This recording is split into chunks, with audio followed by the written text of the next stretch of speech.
too much with Putin. What's your message for them? Well, if I didn't align myself with both of them, you'd never have a deal. You want me to say really terrible things about Putin and then say, "Hi, Vladimir, how are we doing on the deal?" That doesn't work that way. I'm not aligned with Putin. I'm not aligned with anybody. I'm aligned with the United States of America. And for the good of the world, I'm aligned with the world. And I want to get this thing over with. You see the hatred he's got for Putin. It's very tough for me to make a deal with that kind of hate. He's got tremendous hatred. And I understand that, but I can tell you the other side isn't exactly in love with, you know, him either. So it's not a question of alignment. I'm aligned with the world. I want to get the thing set. I'm aligned with Europe. I want to see if we can get this thing done.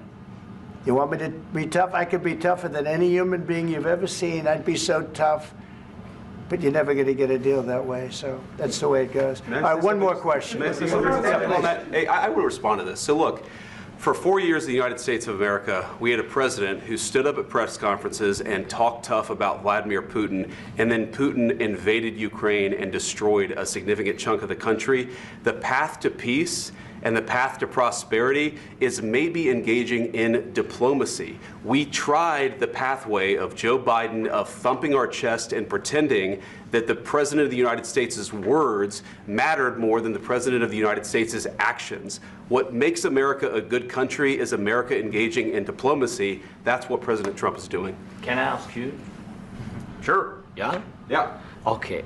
So he occupied our parts, big parts of Ukraine, part of East and Crimea. So he occupied it on 2014.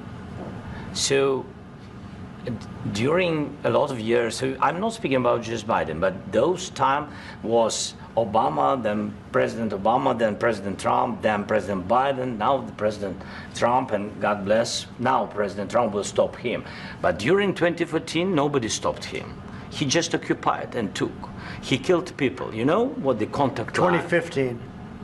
2014 2014. and 2014. 2014. Yeah. So I was not here. Yeah, but that's exactly right. Yes, but during 2014 till 2022, yeah, the situation the same. The people have been dying on the contact line. Nobody stopped him.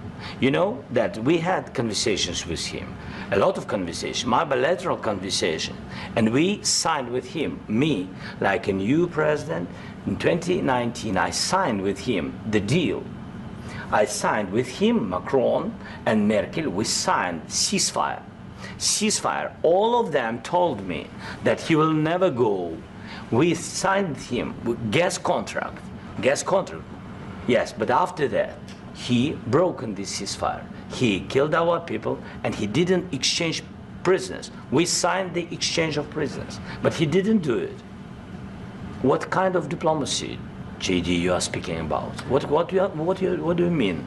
I'm talking about the kind of diplomacy that's going to end the destruction of your country. Yes, but if you Mr. President, with respect, I think it's disrespectful for you to come into the Oval Office and try to litigate this in front of the American media. Right now, you guys are going around and forcing conscripts to the front lines because you have manpower problems. You should be thanking the President for trying to bring an end to this conflict. Have you ever been to Ukraine that you say what problems we have? I have been to. Come once. I've actually watched and seen the stories, and I know what happens is you bring them on a propaganda tour, Mr. President. Do you disagree that you've had problems bringing people into your military? And do you think that it's respectful to come to the Oval Office of the United States of America and attack the administration that is trying to prevent the destruction of your country? A lot of questions. Let's start from the beginning. Sure. First of all, during the war, everybody has problems, even you, but you have nice ocean and don't feel now, but you will feel it in the future. God bless. You don't know that. God bless. God bless. You will not have a war.